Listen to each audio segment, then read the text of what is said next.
Irmãos, o que é maravilhoso na igreja é que nós não temos que bater ponto em relação ao texto bíblico, diferente de um seminário, por exemplo, que a gente tem que cumprir uma agenda e a gente tem um tempo limite. Se nós precisássemos gastar um sermão por versículo de Apocalipse, não teria problema nenhum, ninguém está com pressa.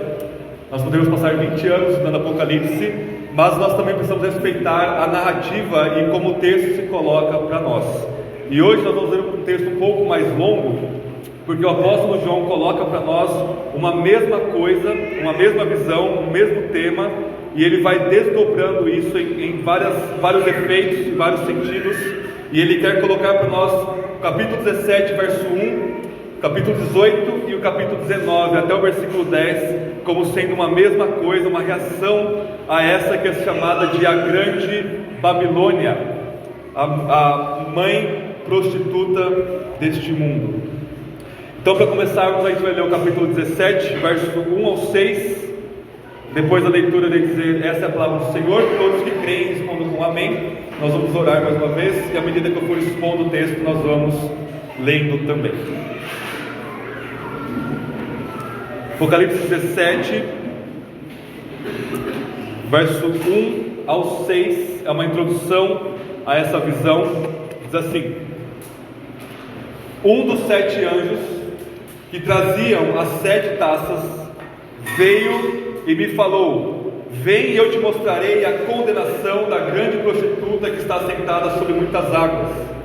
Os reis da terra se prostituíram com ela, e os seus habitantes se embriagaram com o vinho da sua prostituição. Então ele me levou em espírito até um deserto, e vi uma mulher montada sobre uma besta vermelha, que estava cheia de nomes de blasfêmia, e tinha 7 cabeças e 10 chifres.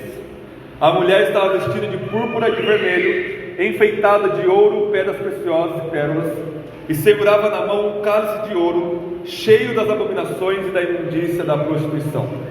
E na sua testa estava escrito um nome simbólico: a Grande Babilônia, mãe das prostituições e das abominações da terra.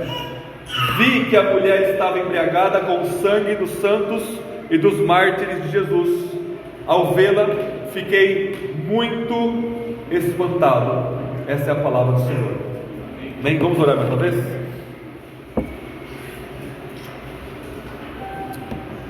Senhor, estamos diante da sua palavra, que é viva e eficaz, que é santa e inerrante, que é doadora de vida. Ela nos vivifica pelo seu Espírito, revelando-nos ao mesmo tempo a nossa pecaminosidade, a nossa culpa, e ao mesmo tempo revelando a grandeza do nosso Senhor Jesus, que nos lava de todo o pecado e nos transforma à sua imagem e semelhança. Que o seu Espírito nos encha, ó Deus, com sabedoria, com prudência, com temor e com tudo que nos leva à vida e à piedade, para entendermos, amarmos e vivermos a sua santa palavra. Seja glorificado nesse processo todo de salvação nossa e de edificação da sua igreja.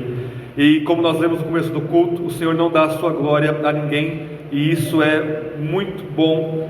Não nos glorifique, ó Deus, a nenhum homem, a nenhuma tradição, mas obtenha a glória nossa. Glória ao teu santo nome, ó Pai, Filho e Espírito.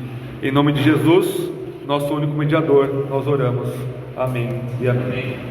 Irmãos, deixa eu contextualizar vocês aqui de uma forma que vocês vão entender o todo de Apocalipse e como essa visão dessa grande Babilônia, dessa mulher, ela vai se encaixar aqui logo, começando o final de Apocalipse. Lá em Apocalipse 1, João ele tem uma visão do Cristo glorificado. E a visão do Cristo glorificado, vocês lembram, ele está com os olhos como chama de fogo, os seus cabelos são brancos como a neve, ele tem uma espada afiada saindo de sua boca, ele tem um manto de ouro, os seus pés são como latão polido. E nós vimos que toda essa imagem de Jesus que João vê lá em Patmos, ela é com base, ou ela é baseada em Daniel capítulo 7. E lá em Daniel capítulo 7, o Filho do Homem, ele se apresenta dessa maneira como um juiz de todas as coisas.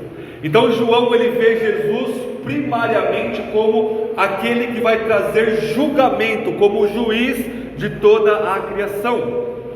E voltando um pouquinho, o Evangelho, que é as boas notícias de que Jesus morreu por nós, Ele nos salva, Ele nos transforma, Ele é misericordioso, Ele é infinitamente gracioso conosco, Ele nos ama com amor incondicional, Ele é o Cordeiro de Deus que tira os nossos pecados, Ele intercede por nós, Ele dá todas as coisas que nos levam até Deus para a nossa salvação. Esse Jesus maravilhoso, amoroso, é igualmente maravilhoso no seu aspecto jurídico. É o mesmo Jesus, o Jesus que morre por nós, nos salva, nos demonstra e derrama em nossos corações o amor de Deus. É a mesma pessoa que é o juiz de toda a terra, que vai trazer o julgamento final e que está julgando todas as coisas aqui. Então o que nós temos em Apocalipse? Capítulo 2 e 3, depois dessa visão, Jesus julga as suas igrejas. Daquelas 7 igrejas de Apocalipse 2 e 3, lá na Ásia Menor, começando com a igreja que estava em Éfeso e terminando com a igreja de Laodiceia, que é o público-alvo de todo o livro de Apocalipse, Jesus julga essa igreja e fala: Éfeso, se arrependa e volta ao primeiro amor. Laodiceia, eu vou te vomitar da minha boca se você não se arrepender dos seus pecados e da sua prostituição espiritual. 5 das 7 igrejas Jesus julga de forma negativa. 2 daquelas igrejas Jesus julga de forma positiva e diz: continuem a fazer e perseverem no que vocês já estão fazendo, em ser fiéis a mim. Então Jesus começa o julgamento pela sua própria casa, pelo seu próprio povo. E o que nós temos depois? Capítulo 4 até o capítulo 16 que a gente viu, nós temos uma série de julgamentos sobre o mundo ímpio, as pessoas ímpias, em uma série de sequências de 7 selos, 7 trombetas, 7 taças, que são julgamentos que acontecem em toda a história entre a primeira e segunda vinda de Cristo, que vão ser pré-julgamentos, anunciando o julgamento final, mas de alguma forma antecipando o julgamento da vida das pessoas. Miséria, morte, pragas, doenças, opressões demoníacas, tudo isso já está como uma espécie de julgamento sobre esse mundo caído, no sentido de pessoas ímpias que não se dobram diante de Cristo e ao mesmo tempo perseguem a igreja do nosso Senhor. E o que nós temos aqui nesse final aqui de Apocalipse, do 17 ao 19, Jesus está julgando de novo, mas ele julga o mundo não enquanto pessoas, porque a maior sessão de Apocalipse é sobre isso, mas ele julga o mundo enquanto sistema de oposição a Deus. Então essa mulher que João vê como sendo a grande Babilônia, a prostituta de toda a terra, é um símbolo de toda a cultura, de toda a economia e de toda a sociedade que estruturalmente está indo contra o nosso Deus. E nesse sistema de oposição a Deus, essa mulher, essa grande a Babilônia aqui, que é dita como Babilônia porque lembra lá o Império Babilônico destruiu o povo de Deus lá no século VI a.C., destruiu Jerusalém e leva todo eles cativo para a Babilônia. Babilônia então se torna um símbolo de toda a cultura humana que se opõe contra Deus perversamente. E essa mulher aqui, irmãos, nós vamos ver 3 coisas nessa manhã. O capítulo 17 vai colocar para nós quem é essa mulher, e ela é descrita como estando sentada sobre a besta. Ele descreve um pouco mais quem é essa besta também. O capítulo 18 vai mostrar quais são as reações diante dessa mulher, ou seja, ao mesmo tempo você tem a igreja com certo tipo de reação que nós devemos ter, e nós temos o mundo e a reação deles em relação à queda da Babilônia. E o capítulo 19, verso 1 ao 10 é de fato ela sendo destruída e a igreja louvando a Deus por isso. Então quem que é essa mulher? Capítulo 17, verso 1 ao 6 vai introduzir essa visão, né? Ele diz: um dos 7 anjos que trazia 7 taças veio e me falou: vem, e eu te mostrarei a condenação da grande prostituta que está assentada sobre muitas águas. Águas aqui é um símbolo do caos, é um símbolo de pecado. E João vai falar para nós que as águas, lá no verso 15, são povos, multidões, nações e línguas. Ou seja, ela está assentada sobre este mundo caído, povos, nações, culturas e línguas. O que quer dizer que isso? Que essa prostituta aqui, essa mulher pecadora, ela se manifesta em todas as culturas e em todos os povos ao longo de toda a história. Verso 2: os reis da terra se prostituíam com ela, e os habitantes se embriagaram com o vinho da sua prostituição. Eu vou retomar isso no capítulo 18 depois. Então ele me levou em espírito até um deserto, e vi uma mulher assentada ou montada em uma besta vermelha, que estava cheia de nome de blasfêmias, e tinha 7 cabeças e 10 chifres. Irmãos, em Apocalipse nós temos então essa saga de 2 mulheres.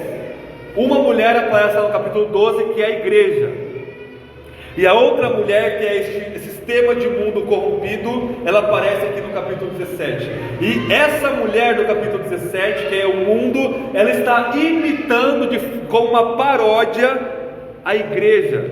Ou seja, a igreja como sendo a verdadeira comunidade, onde nós temos a verdadeira comunhão em Cristo. O mundo olha para a igreja e diz: eu também posso imitar essa comunhão que vocês têm, e eu vou imitar a igreja, então, em cada aspecto, para produzir forçosamente uma comunhão. Mas no final das contas, a comunhão do mundo é uma comunhão em volta do pecado, é uma comunhão corrompida, e portanto não pode haver comunhão onde o pecado vem, porque o pecado é separação por essência. Então o que nós temos aqui no verso 3? Essa mulher, ela está no deserto, assim como a mulher que é a igreja, no Apocalipse 2, é levada para o deserto. Ou seja, nós estamos no mesmo lugar, nós estamos ocupando o mesmo espaço. A mulher que é a igreja e a mulher que é este mundo, a prostituta, está no mesmo lugar, que é o deserto deste mundo caído. A gente viu lá no capítulo 12 que nós estamos no deserto, que não importa para onde você for, que não importa qual a sua condição financeira, você não vai transformar o deserto num resort, porque este mundo não tem nada a nos oferecer que satisfaça a nossa alma e o nosso coração. E essa mulher também está no deserto, ela também está neste mundo caído.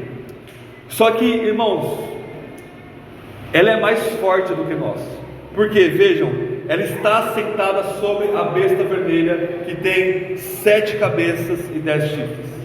É a mesma besta de Apocalipse 13.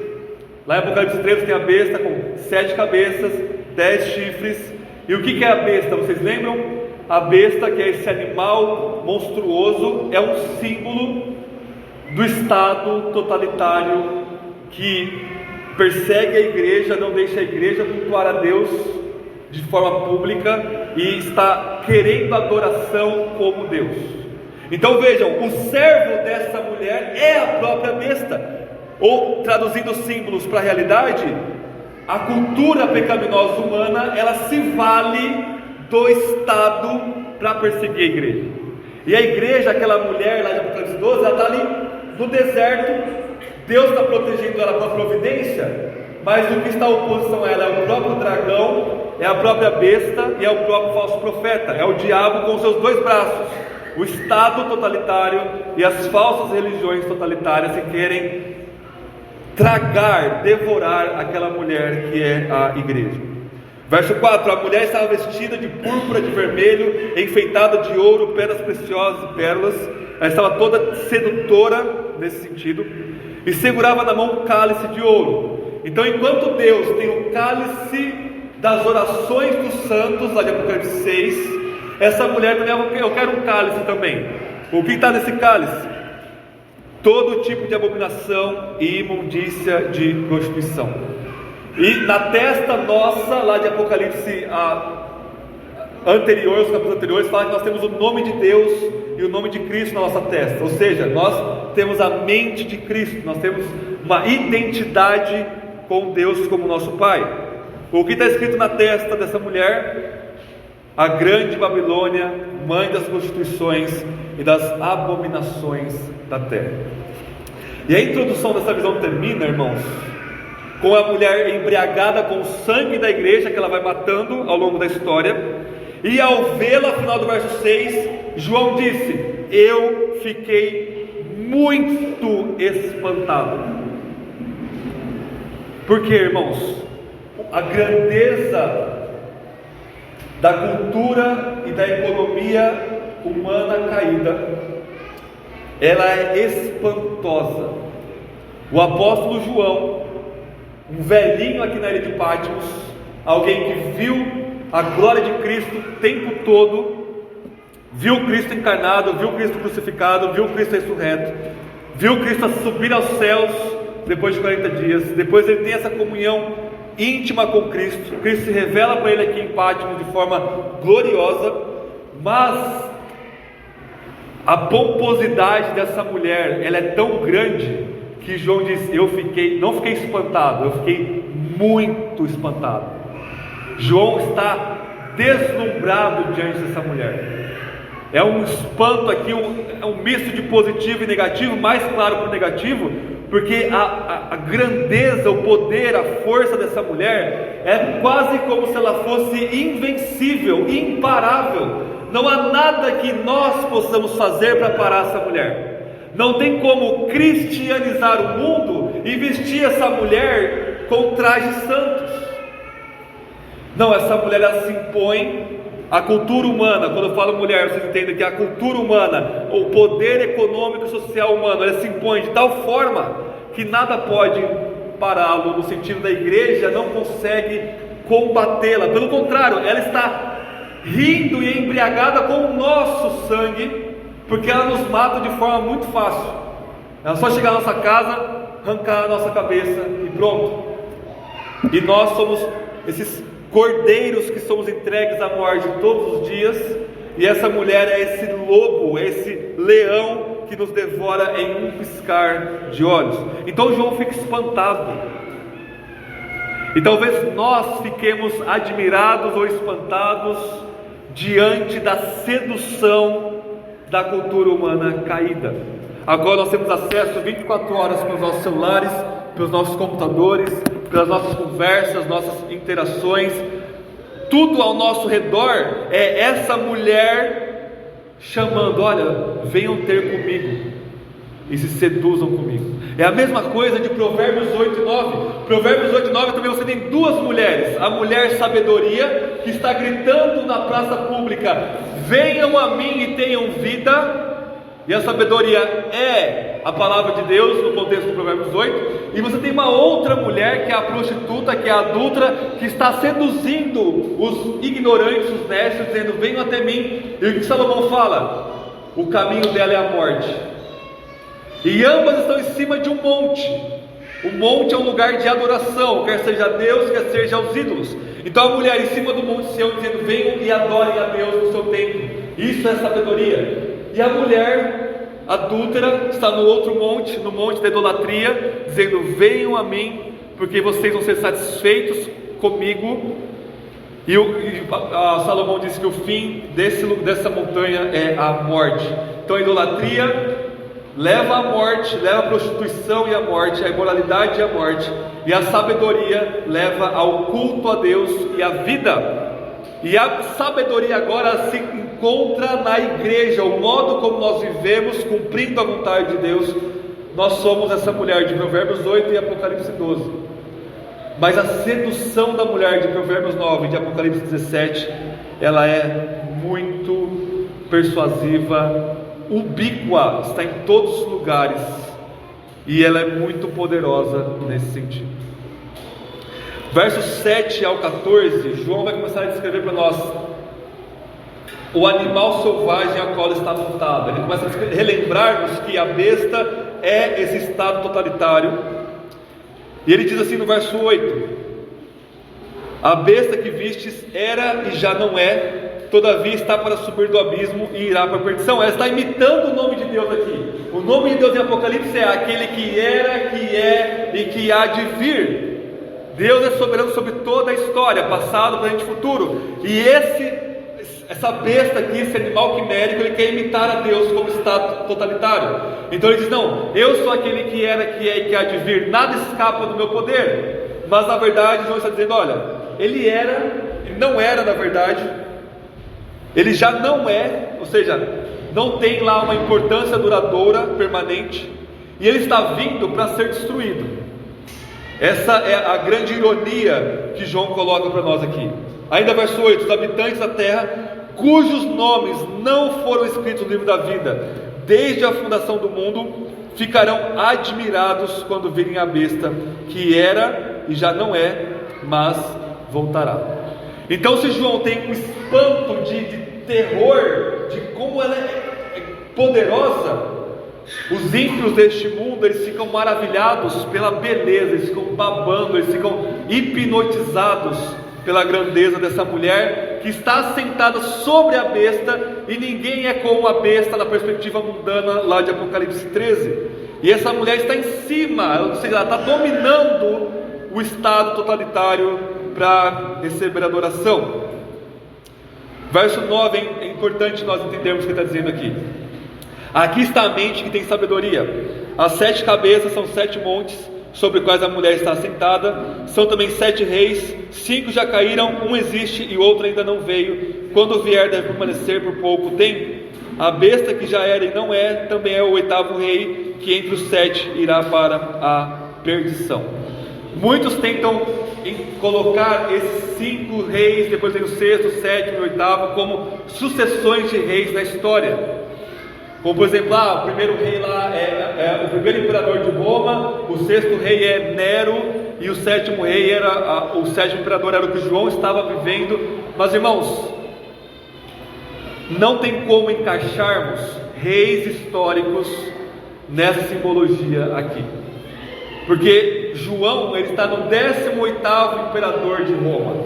Então, a partir de qual número ele começa a contar os 7? Isso é muito aleatório. Não, João está sendo consistente com o restante da simbologia que ele está usando desde o capítulo 1.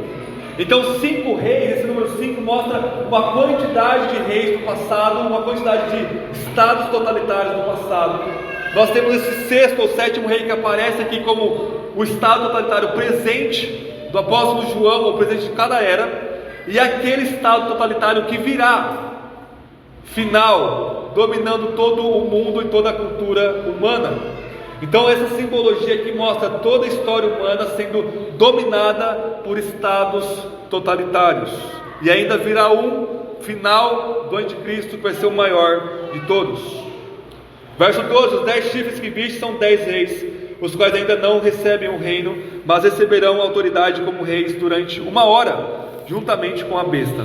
1 hora vem de Daniel 12, que é um símbolo para dizer de toda a história da igreja entre a primeira e segunda vinda de Cristo. João diz o tempo todo lá no evangelho dele: vai vir a hora e já chegou, que os verdadeiros adoradores adorarão ao Pai em espírito e verdade, que os mortos ouvirão a voz do Filho de Deus e ressuscitarão. Então essa hora escatológica de Daniel 12 é o período todo da história da igreja que vai ser dominado aí por esses tiranos. Verso 13: eles têm o mesmo propósito e entregarão à besta seu poder e autoridade. Ou seja, o estado totalitário na verdade é um instrumento do diabo, da besta, para blasfemar o nome de Deus e perseguir a igreja. Verso 14, encerrando essa visão da besta, ele diz assim: combaterão contra o cordeiro, e o cordeiro os vencerá, pois é o Senhor dos senhores e o Rei dos reis. Os que estão com ele, os chamados, eleitos e fiéis, também vencerão. Só para lembrar, a besta ela é grande, ela toma toda a história. O estado totalitário ele está presente em toda a história, mas no fim é Cristo que vence como Senhor dos senhores, e a igreja vence junto com Cristo. Depois desse parênteses explicando sobre quem a mulher está montada, verso 15 ao 18, ele volta a atenção para a mulher de novo. Vamos ver. E disse-me ainda: as águas que vistes, onde se assenta a prostituta, são povos, multidões, nações e línguas. Os 10 chifres e a besta que viste odiarão a prostituta, eles deixarão desolada e nua, e comerão sua carne, e a queimarão no fogo. Isso aqui é muito estranho, irmãos. A mulher está sentada, montada sobre a besta, ela domina sobre a besta, mas em um determinado ponto a besta ela se vira contra a mulher e devora ela. O que é isso aqui, irmãos? Deus está controlando a situação para mostrar que o mundo não consegue harmonia. Ou seja, a cultura humana que elege o estado totalitário, depois é devorada pelo Estado totalitário humano. E isso é espantoso, isso é uma obra de Deus, em colocar um contra o outro aqui, para mostrar que eles não são nada, e que não há comunhão entre eles, de fato. A besta se volta e mata a mulher. O seu Estado totalitário, ele vai crescendo, ele vai dominando tanto, que ele não precisa mais se desculpar com a cultura humana que o elegeu, com o sistema econômico e social que o deu poder, porque na verdade é a besta que está usando a mulher, e não a mulher que está usando a besta, e na verdade eles estão sendo usados aí para pecar e para matar o povo de Deus. Verso 17: porque Deus lhe pôs no coração que executassem o intento dele, chegassem a um acordo, entregassem seu reino à besta, até que se cumpram as palavras de Deus. A mulher que viste é a grande cidade que reina sobre os reis da terra. É Deus que coloca no coração da besta, do Estado totalitário, o desejo de matar a mulher, a cultura humana, nesse sentido. E isso é espantoso.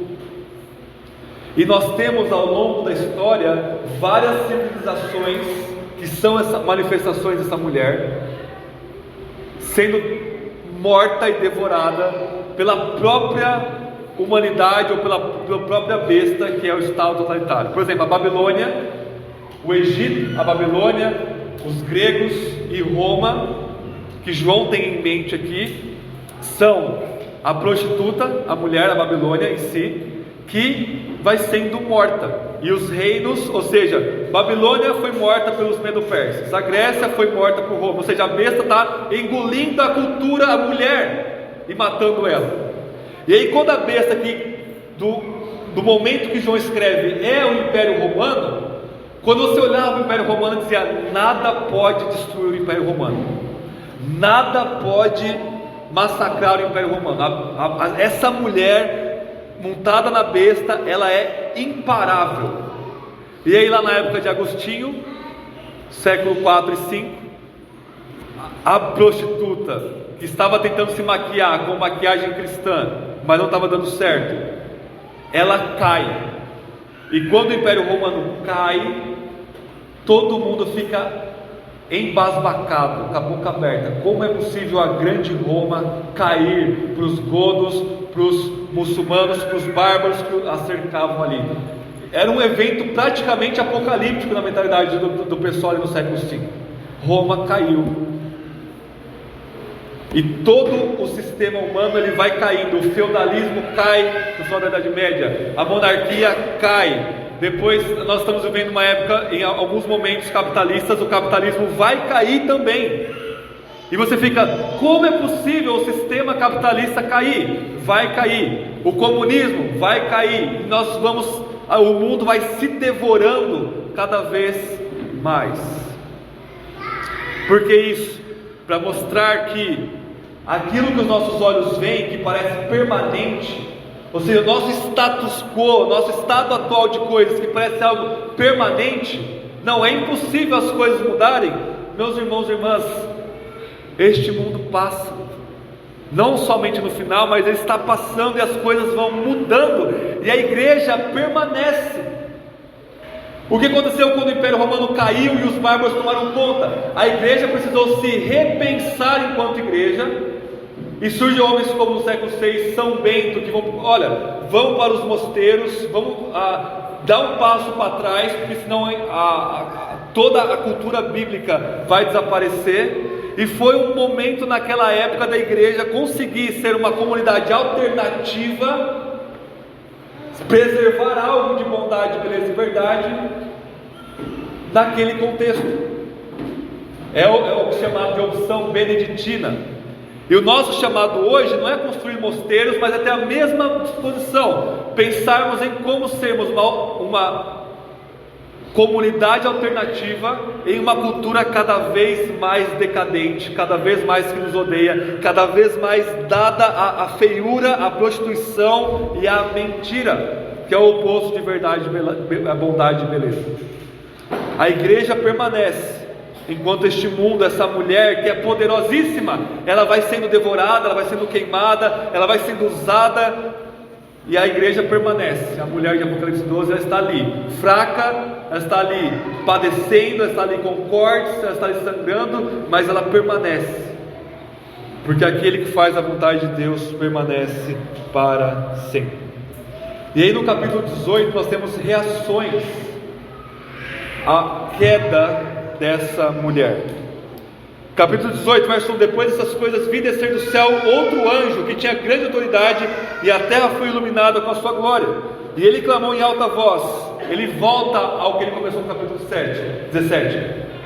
Caiu a grande Babilônia, e tornou-se morada de demônios, lugar de todo espírito imundo, de toda ave impura e abominável.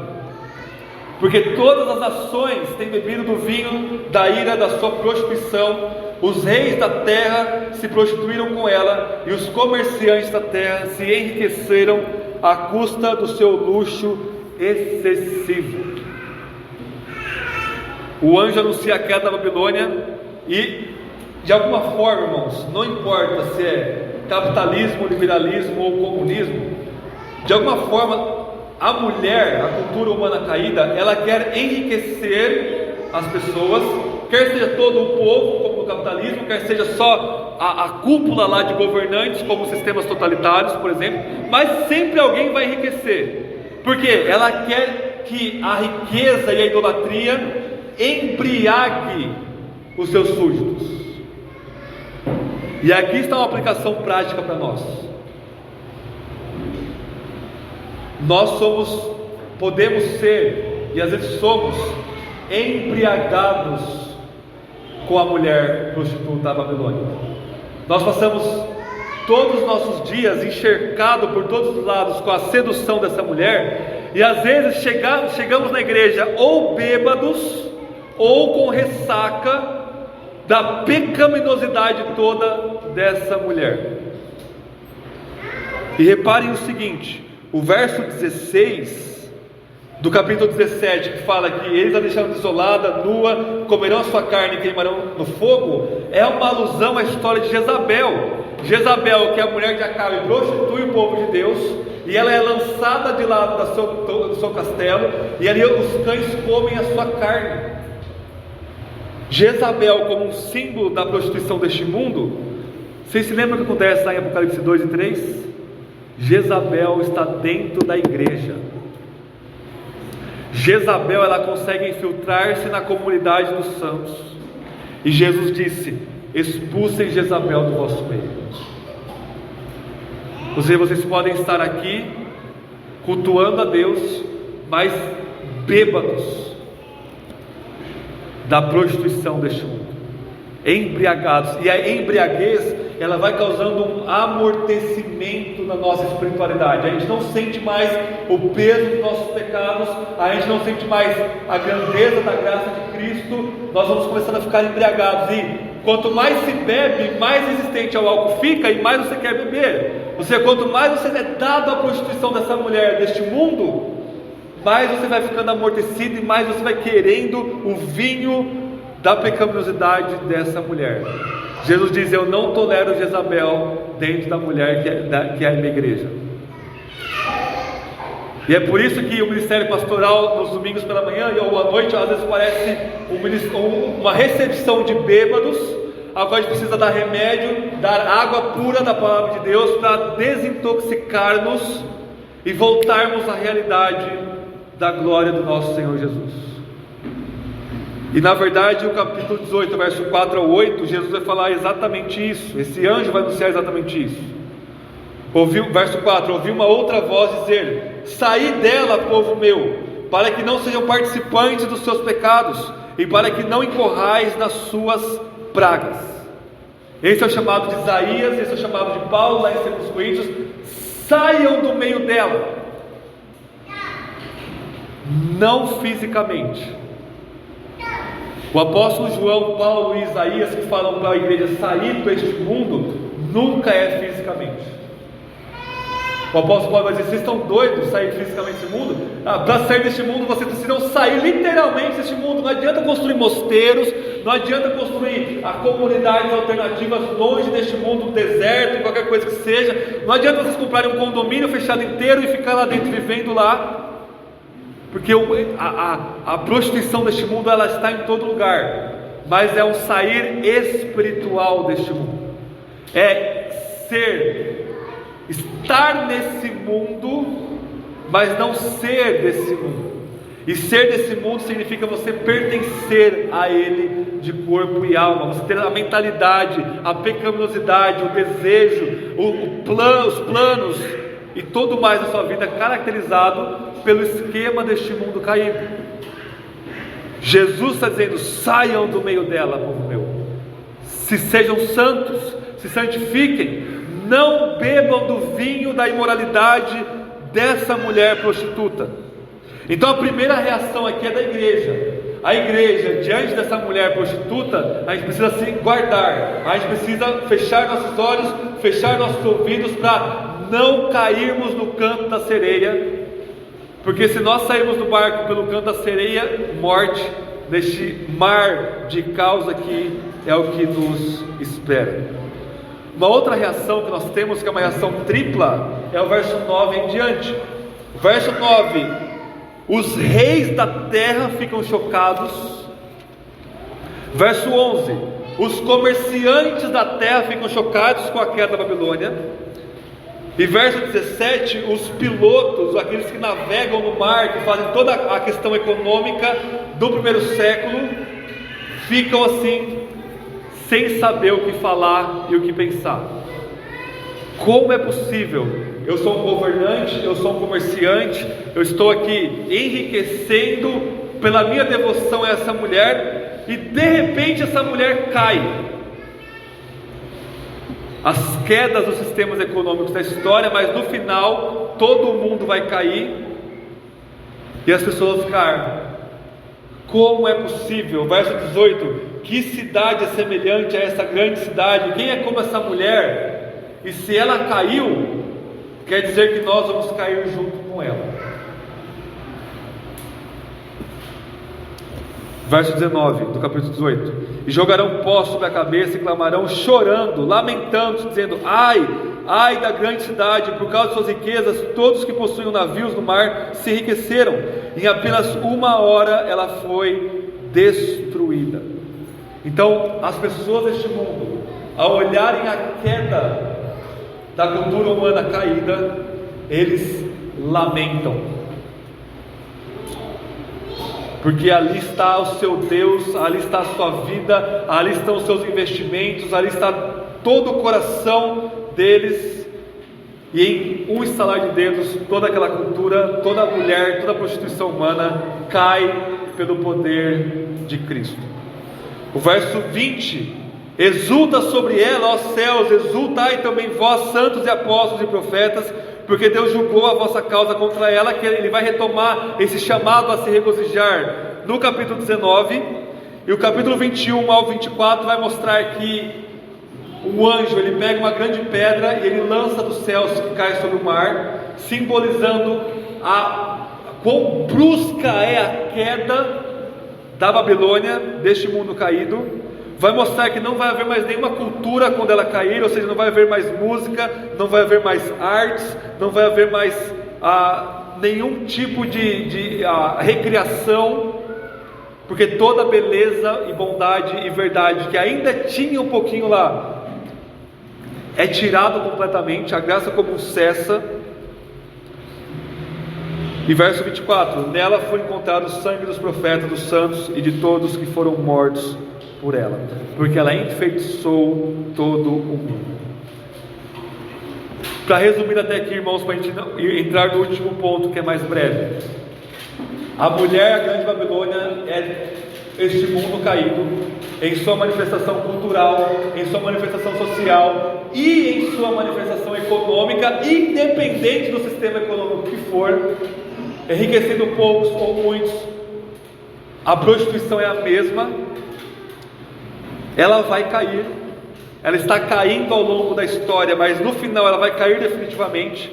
as pessoas vão chorar por ela, e nós precisamos nos alegrar, e de fato nós iremos nos alegrar, quando a gente olha para este mundo como ele realmente é, não uma coisa bonita nos seduzindo para a vida, mas uma prostituta nos levando à morte. Nós dizemos: caiu a Babilônia, glória a Deus por isso. E no capítulo 19, verso 1 ao 10, nós temos dois motivos de louvor da igreja. Primeiro, verso 1 ao 5, pela queda da Babilônia. Vamos ler. Capítulo 19: depois dessas coisas, ouvi no céu uma forte voz com uma imensa multidão, que somos nós, que dizia: aleluia, a salvação, a glória e o poder pertencem ao nosso Deus, pois os seus juízos são verdadeiros e justos. Ele julgou a grande prostituta que havia corrompido a terra com a sua prostituição, e das mãos dela vingou o sangue dos seus servos. Outra vez disseram: aleluia, a fumaça que sai dela sobe pelos séculos dos séculos. Então os 24 anciãos, a igreja, os 4 seres viventes, a alta ordem de anjos, prostraram-se e adoraram a Deus que está assentado no trono, dizendo: amém e aleluia. E do trono saiu uma voz que dizia: louvai o nosso Deus, vós, todos os seus servos, e vós os que o temeis, tanto pequenos como grandes. Então nós vamos louvar a Deus pela queda deste mundo. E em segundo lugar, nós vamos louvar a Deus pela preparação da igreja. Versos 6 ao 10. Também ouvi uma voz como de uma grande multidão, como o som de muitas águas, e fortes trovões que diziam: aleluia, porque o Senhor nosso Deus, o Todo-Poderoso, já reina. Alegremos-nos e exultemos e demos glória a Ele, porque chegou o momento das bodas do Cordeiro, e a sua noiva já se preparou, e foi-lhe permitido vestir-se de linho fino, resplandecente e puro, pois o linho fino são as obras justas dos santos. E me disse: escreve, bem-aventurados são chamados à ceia das núpcias do Cordeiro. Disse-me ainda: estas são as verdadeiras palavras de Deus. A igreja louva a Deus, João louva a Deus, porque no momento que a Babilônia cai, no momento que a prostituta é morta, a outra mulher, a igreja, ela vai ao encontro do seu noivo e se casa com ele. E para se casar com esse noivo, Deus está preparando ela em toda a história. Ele está preparando nossa vida, desde a nossa conversão até o nosso último suspiro, e está preparando toda a igreja, desde a primeira até a segunda vinda de Cristo, para apresentar essa noiva ao seu filho de forma perfeita. E como nós nos preparamos para o nosso casamento? Toda estrupiada, para usar uma palavra que meu pai usa, no deserto, passando fome, passando sede, sofrendo, saindo sangue das nossas veias, tendo nosso corpo esfolado pela mulher, pela besta, pelo dragão que está querendo nos derrotar. Ou seja, fisicamente não há beleza em nós, mas por dentro nós estamos sendo trabalhados para encontrar com Cristo, e aí sim o nosso corpo vai ser ressuscitado, e a nossa glória vai estar diante do Cordeiro, diante do Filho de Deus, e Ele vai nos amar de forma final. Ele já nos ama assim, e Ele vai nos amar de forma final. Tudo bem aí, Lucas? Não está saindo som? Não? Vocês conseguem me ouvir aí? Som? Aí agora foi, mas estava ligado aqui, tá? Obrigado, irmãos. Eu não consigo perceber aqui por causa do retorno. Nós louvamos a Deus porque nós somos preparados. Parece que parou de novo, né? Somos preparados para isso. E o que nos prepara são as nossas obras, são a nossa obediência, a nossa fidelidade a Deus. Tudo bem? Vai trocar? Não tem problema. Perdoem por isso, irmãos, mas como nós nos preparamos? Verso 10 vai terminar da seguinte maneira: então me lancei aos pés para adorá-lo, mas ele me disse: olha, não faças isso, sou o seu conservo e dos seus irmãos que têm o testemunho de Jesus. E o que o anjo diz? Adora a Deus, pois o testemunho de Jesus é o espírito da profecia. O que isso significa? O que é profetizar? Testemunhar sobre Jesus. A igreja é uma comunidade profética em meio a este mundo caído. E profetizar não é ficar adivinhando a sua vida, não. Não é ficar falando que você vai ter um emprego melhor ou não. Não é ficar falando que você vai ser curado ou não. Profetizar é testemunhar sobre Jesus. Leiam comigo de novo o verso 10. Adora a Deus, pois o testemunho de Jesus é o espírito da profecia. Ou seja, enquanto nós profetizamos, enquanto nós falamos sobre Jesus e obedecemos com as nossas obras, isso vai nos adornando para nós finalmente encontrarmos com o nosso Senhor Jesus. Qual que é a aplicação, irmãos, de todo esse texto? Não se embriaguem com essa mulher. Não se embriaguem com a prostituição que está diante dos nossos olhos. Não se embriaguem com a tecnologia, com dinheiro, com promessas vazias. Se satisfaçam com o banquete de Cristo, que é a sua palavra, na comunhão dos santos. Ou seja, Jesus julga a sua igreja, Jesus julga os ímpios, Jesus julga esse sistema caído, a grande Babilônia. E no final, o que vai permanecer é aquela pessoa fraca, humilde, muitas vezes ignorante, falha, com pecados, mas que no fim das contas se arrepende diariamente, coloca a sua fé em Jesus e vive vislumbrada pela glória de Cristo e não pelos prazeres temporais dessa grande Babilônia que nos serve. João vai encerrando o seu último livro, vai fechando o cânon das Escrituras, dizendo: permaneçam fiéis, expulsem Jezabel do vosso meio, porque ela vai cair.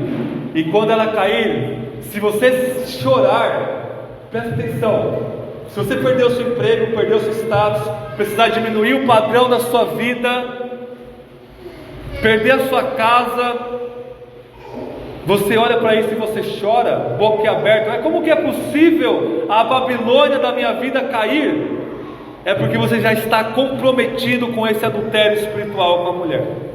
Mas se em meio às tribulações, em meio a todas as mudanças que a nossa vida e a cultura passa, você permanece alegre olhando para Cristo e dizendo: o mundo passa mesmo, mas a única coisa que eu tenho é Cristo e Ele me basta, porque Ele é infinitamente suficiente.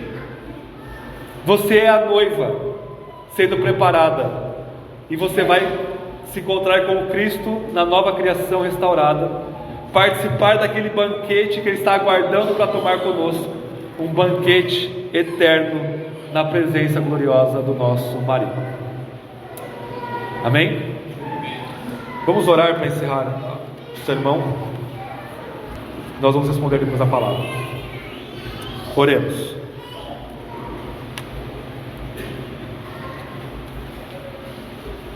Senhor, nossos olhos facilmente ficam hipnotizados pela feiura que se apresenta como beleza deste mundo caído para nós. A soberba da vida, o aumento dos bens, o prazer carnal, momentâneo, enganoso, um conforto mundano, tudo isso são falsos evangelhos. É a grande Babilônia nos chamando a beijá-la e a nos deitarmos com ela. Mas a sua própria cama é a nossa cova. Livra-nos da voz da serpente na boca desta mulher. Faça-nos ouvir a tua voz pela outra mulher, que é a tua igreja. Enquanto uma está padecendo no deserto e parece nada ser